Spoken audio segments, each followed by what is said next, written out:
en un equipo, y estamos hablando del cuadro fogonero de Jocoro, que si bien no ha hecho oficial todavía las bajas, nos hemos dado la tarea. Tiene un plantel de como 50 jugadores. Todos hablamos de tener variantes, pero ellos tienen jugadores para regalar. Sí. Pero han hecho bajas, no las han dado a conocer como lo mencionaba de manera oficial, pero nos hemos dado la tarea también de averiguar cuáles han sido las bajas que podrían tener para este próximo torneo. Un jugador que quizás era el más interesante para el cuadro de Jocoro es el Kevin Berríos, que Kevin estaba a préstamo, si no me equivoco, de parte del Club Deportivo Águila. No sabemos la situación todavía. Sean Martínez se va, Julián Chicas, el portero para el cuadro fogonero, que esta es una de las bajas para mí más latente dentro del equipo de la zona del oriente de nuestro país. Edgar Nolasco y Kevin Berríos, como lo mencionaba, y llega la alta, que más lo hemos mencionado, y es acerca de Kiko Enrique. Se va Víctor Corea, así que Kiko precisamente toma las riendas del cuadro de Jocoro. Profe Elmer. Vamos a ver, de acuerdo a la tabla que comparte Guillermo Hernández en Twitter, y por los movimientos de jugadores, no podemos identificar que hay jugadores de Jocoro que han migrado, ¿verdad?, a otros clubes. Es un dato interesante. Y de ahí, pues, algo que ya habíamos comentado durante la semana. Emiliano creo que podrá hablar más a detalle de eso, en relación a el entrenador que llega a Jocoro con una formación y una experiencia dentro del redondo nacional, a un entorno muy particular, llamémoslo así, en el caso del Estadio Tierra de Juego, que hay que adaptar el elemento de las dimensiones del terreno de juego para quizás no desarrollar una idea de juego en términos de estrategia técnica y táctica completamente como lo conocemos en un terreno estándar, sino que con los mínimos para, número uno, sacar los resultados. Creo yo que Jocoro tiene que empezar con pie derecho, al menos primera, segunda jornada, digamos, para poder ya definitivamente quitarse el fantasma del descenso, porque a pesar de que son 13 puntos los que lo separan del último y 12 del penúltimo, todavía está ahí, ¿verdad? Que un par de jornadas de mala racha y que Metapán y Limeño empiecen a puntear, pues se puede ver en dificultad, ¿verdad? Esa es la tarea de Jocoro. Luego podemos decir que en los últimos dos torneos, uno con el profesor Carlos Romero, luego con Víctor Corea, dejó la vara alta, porque es un equipo que posiblemente las expectativas estaban bajas y se ha logrado meter dentro de los clasificados con expectativas hasta cierto punto en su momento. Profe, un equipo que también, siempre los equipos de la zona del oriente son fuertes en sus escenarios deportivos. Sí. Y Jocoro no ha sido la excepción, sino que todo lo contrario, sacó puntos importantes. Lo mencionaba el profe Elmer, la convicción que tenía el profesor Víctor Corea quizás no era tanto una esencia futbolística, pero también la convicción, el carácter tiene que ver en cuanto al fútbol, profe. Sí, tiene que ver mucho. Y se vio reflejado, ¿saben en qué? En los enfrentamientos que tuvo contra el último campeón, contra Alianza.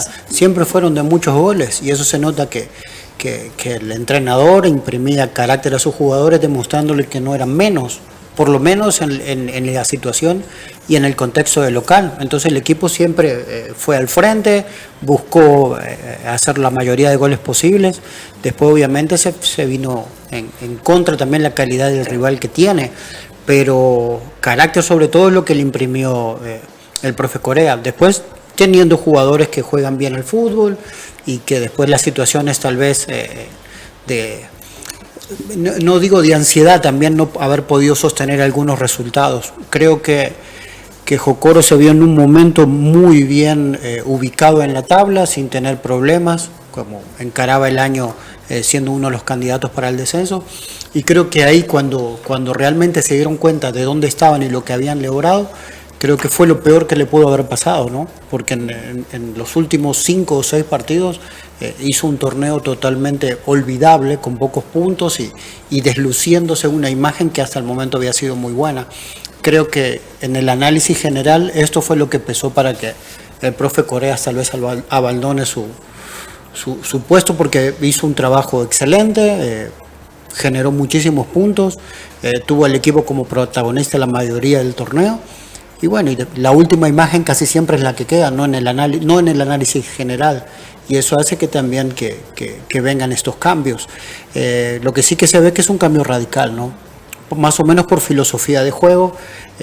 Lo que sabemos del profe Enríquez, que es un jugador bueno, como jugador fue un jugador finísimo, finísimo, cerebral, de buen fútbol, de buen pasado de pelota, y eso lo trata de transmitir como entrenador. Lo hizo en Santa Tecla, lo hizo en la UES, lo hizo últimamente con la reserva de Alianza. Entonces, tratando de imprimir un juego por abajo, siempre vistoso, siempre de buen fútbol, y eso es algo que, sin desmerecer el trabajo de Corea, obviamente, Jocoro no hacía, ¿no? Trataba de jugar más por arriba, saltando líneas a la segunda pelota, y el que a veces generaba ser más cerebral era su volante 10, ¿no? que era el sello del equipo. Así que será muy interesante ver cómo va a ser la propuesta de Jocoro, si va a tener un mix entre lo que hacía Corea y hoy lo que quiere imprimir Enrique, o si va a ser un cambio de 180 grados. Y eso es una parte interesante que se le suma también. Hay un fantasma que persigue, yo me recuerdo a la gente de Jocoro, y es la situación del aforo de su escenario deportivo, de que muchos mencionaban allá en Jocoro, en el complejo deportivo Tierra de Fuego, que debido a las dimensiones que tenía ese escenario deportivo, siempre le apostaban a que ese fuera el equipo que descendiera. Sí, ese es un aspecto a tomar en cuenta, de que generalmente muy pocos o nadie se siente cómodo, ¿verdad? Los equipos visitantes en Tierra de Fuego por el tema de dimensiones, el aforo. De hecho, si recordamos cuando entró en práctica para el cumplimiento del tema de la licencia de clubes, Jocoro se vio obligado a tener que moverse en cierto momento para Santa Rosa de Lima, Ramón Flores Berrío. También estuvo jugando en el estadio Correcaminos en su momento para poder solventar esos aspectos de las exigencias del tema de licencia de clubes, ¿verdad? Estará ahí eso presente, que en su momento para estos torneos ha sido su fortaleza, ¿verdad? Ha sacado los resultados ahí. Me llama la atención dos aspectos.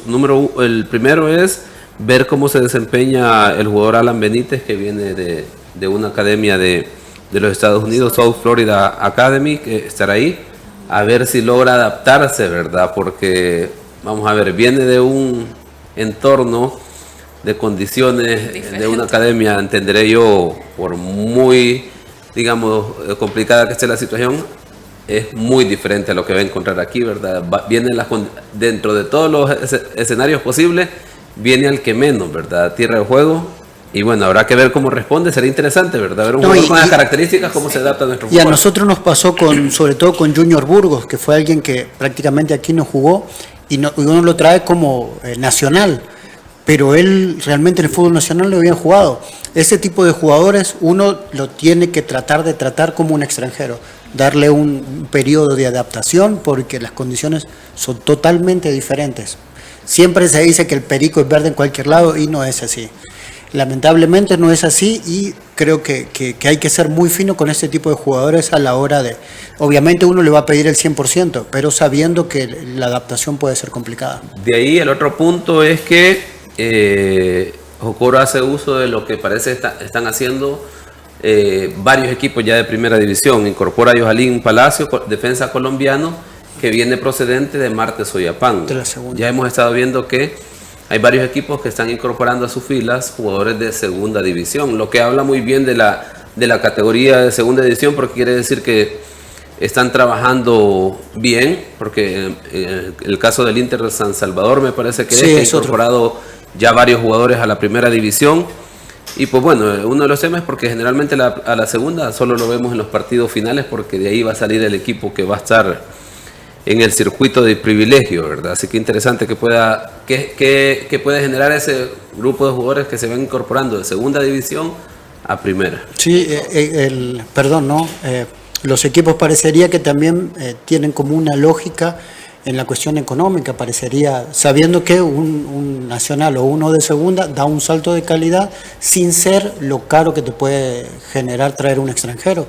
Y no pasa solo también con los jóvenes que están promocionando, sino que también están promocionando jugadores nacionales de la segunda división hacia la primera. Sí, y aclarando que no es una situación nueva, ¿verdad? Sino tal vez el hecho de que en estos últimos 2 campeonatos, o en este específicamente, hay un mayor número de jugadores de segunda que se incorporan a primera, porque tenemos aquí de los equipos y el jugador que más ha rendido, Michel Mercado. Exacto. En Alianza, por ejemplo, de segunda división a primera división, ¿verdad? No, y se vio también eso, un revoltijo. El otro día veía una publicación que hay 35 jugadores nacionales que están cambiando de equipo, cambiando de camisa, digamos, y es también como un cambio que es muy fuerte, sobre todo se da en ese torneo.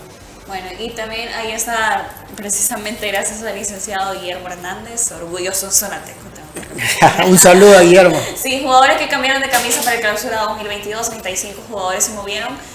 Por el momento, lo decía Guille, de equipo en primera división para el venidero torneo. Algunos terminaron contrato, otros fueron puestos como transferibles y unos rescindieron para tener mejores ingresos. Y ahí precisamente de Limeño es la mayor cantidad que tenemos, pues, los movimientos que han hecho a los equipos provenientes precisamente de Once Deportivo, como lo veíamos: Marvin Morales, Carlos Arévalo, Javier Lescano, Kevin Sagastizado, Nicolás Muñoz y Rudy Valencia, Enrique Contreras, Diego Areco, Diego Asensio, Craig Foster, Joel Almeida y Anthony Roque para Santa Tecla.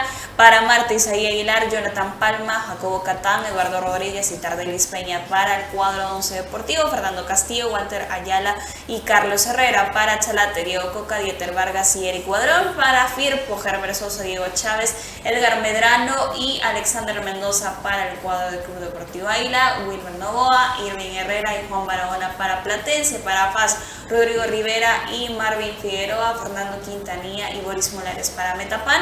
Y para el cuadro de Jocoro, Walter Canales, o Walter Guevara como es conocido en esa zona, y Ariel Aguilera, los dos provenientes del cuadro de Municipal Limeño. Rápido, antes de irnos, ¿cuál es el técnico del